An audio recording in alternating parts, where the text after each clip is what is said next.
Direklamo ang isang recruitment agency dahil sa panloloko umano ng mga Pilipinong gusto magtrabaho sa Italy. Tinanggi naman ng ahensya ang paratang at sinabing ang kinuha nilang third-party liaison ang tumangay sa pera ng mga aplikante. May unang balita si Salima Refran. Nagpasaklolo sa Justice Department ang 68 mga biktima umano ng isang recruitment scam sa Italy.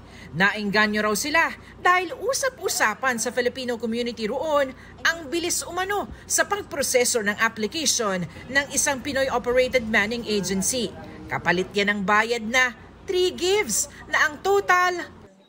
Magbabayad kami ng tatlong installment.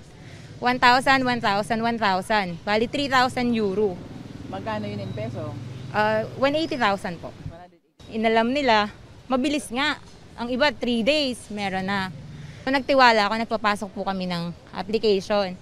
Via email o social media raw pinadala ang kanilang work permit o nulla osta. Pero nang ipasa nila yan sa embahada ng Italy dito sa Pilipinas para makakuha ng work visa, dininay ang kanilang aplikasyon. Ang nakalagay doon falso or false, yung kanilang mga nulla osta. Hindi talaga totoo. Aabot raw sa 400 ang mga nagrereklamo na kukuhaan ng salaysay ng Justice Department para imbestigahan ng NBI. Ang iba dyan nagsanla ng bahay lupa. Nagbenta po ang mga yan ng sasakyan, ng utang sa mga porsyentuhan. We will help them draft complaints, complete affidavits. Kung ano yan, kung ito ay swindling, estafa, large-scale estafa, qualified theft, or whatever cases they are, we will help them draw out the truth. May inihain na ring resolusyon sa Senado para imbestigahan yan.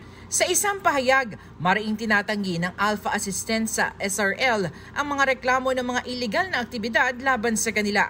Kumuha raw sila ng third-party liaison para tumulong sa pagsumite ng mga dokumento ng mga aplikante sa Pilipinas. Pero nalaman nilang higit sa authorized applicants nila ang prinoseso nito at kinolektahan pa ng pera.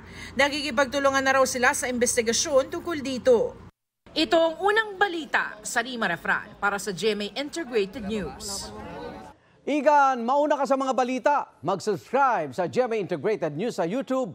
Sa mga kapuso abroad, subaybayan nyo kami sa GMA Pinoy TV at sa www.gmanews.tv.